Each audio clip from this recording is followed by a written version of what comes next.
Welcome everyone to my travel blog about my cruise to Alaska. This trip occurred last year, the end of May, beginning of June. I drove to Windsor, took the train from Windsor to Toronto, spent the night in Toronto, got up the next day and I flew from Toronto to Vancouver. I spent 2 nights in Vancouver, which is an absolute beautiful city. Took a tour of the city. The next day I got up and I walked to the cruise ship. The hotel I stayed at was only about 4 or 5 blocks from the cruise terminal, so I was able to easily just walk there from the hotel. Anyways, I hope you enjoy this video, and on with the show.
This is our first stop, Hoonah, Alaska, which is a population of 800 people.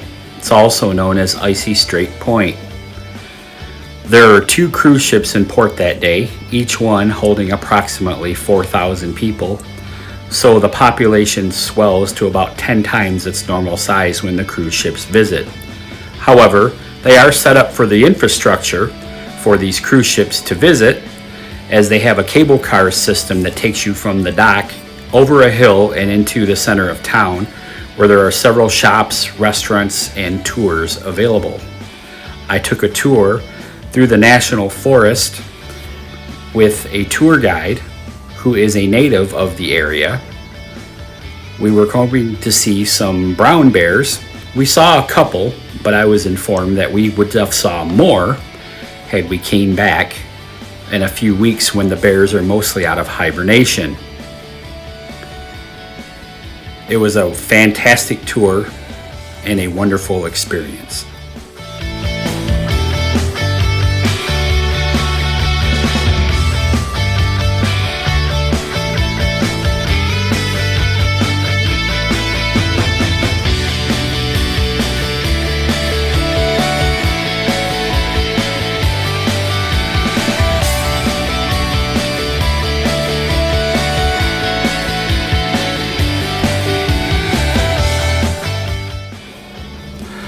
The next day, we arrived at Hubbard Glacier, Alaska.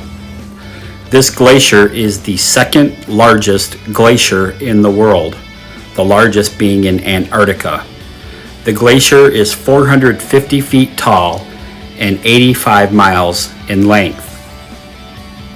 I boarded a tender boat which pulled up alongside our ship to get an up-close look at the glacier. It was absolutely stunning. It was so beautiful, with beautiful colors of blue from the pure glacier water that is formed in the glacier. The chunks of ice that you see in the water are approximately 250 years old, because that's how long it takes for the ice to reach the front of the glacier and fall into the water. I was fortunate enough that one of the crew members was able to scoop out a large piece of ice and let us hold it. It was an amazing experience. I felt like I was holding a piece of history, as this piece of ice I was holding was approximately 250 years old. Anyways, it was an absolute amazing experience. I'm glad I got to do it, and it was absolutely gorgeous.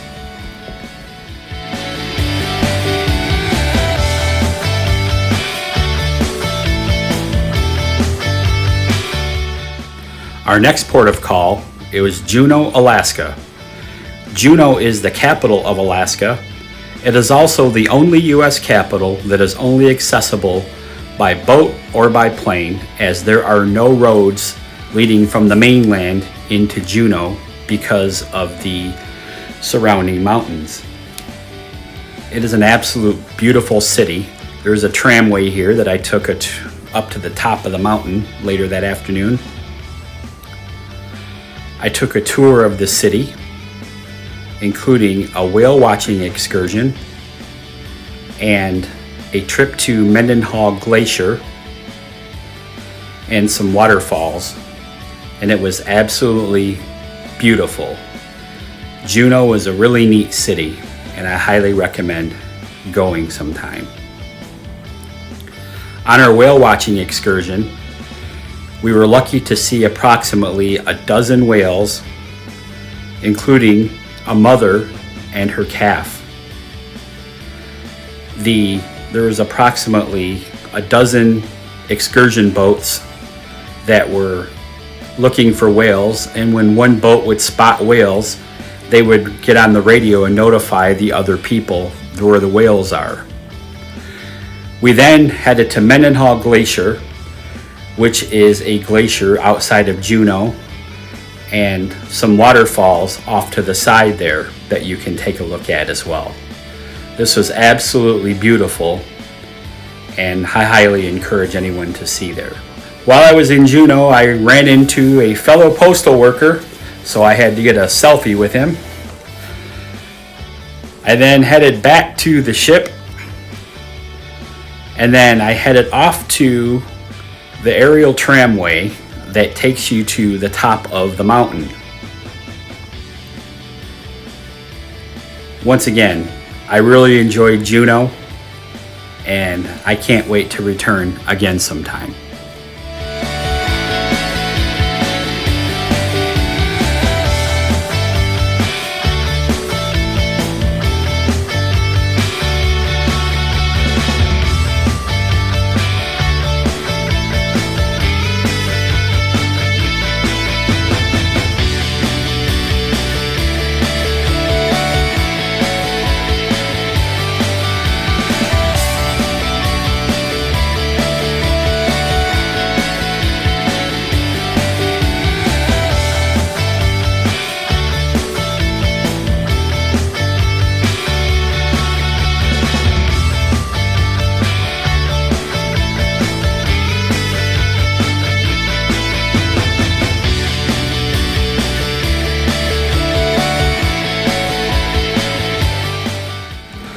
The next day, we arrived at our final stop of our cruise, Ketchikan, Alaska. In Ketchikan, I boarded a boat to take a tour of the crab hunting grounds. This boat that I was on season 2 of Discovery Channel's show, The Deadliest Catch. The crew showed us all about how they pull the crab pots out of the water, how they process the crabs, and they took us through the entire process. It was very, very interesting. Along the way, we passed a place called Eagle Point. Eagle Point is home to approximately 5,000 bald eagles. Bald eagles, we learned, are no longer an endangered species in Alaska. In fact, the crew stopped and were throwing fish into the water for the eagles, and they swooped in right next to us to pick the fish up out of the water with their talons. It was so breathtaking and amazing, and an experience I definitely will never forget. The next day, we arrived back in Vancouver, where I went to the airport and boarded a flight that afternoon back to Toronto. I spent the night in Toronto, got up the next day, and took the train back to Windsor. It was an absolute epic journey. It was an amazing trip, and I highly, highly recommend going to Alaska at least once in your life. I definitely cannot wait to go back there again sometime. I absolutely loved it. It was so beautiful. Anyways, if you like this video, please feel free to like and subscribe. There will be many more now that I've created this channel. And I hope you enjoyed this video. It's my very first video I've ever uploaded, so I hope I did an alright job. Anyways, thanks guys for watching, and until the next time, I will see you on the road.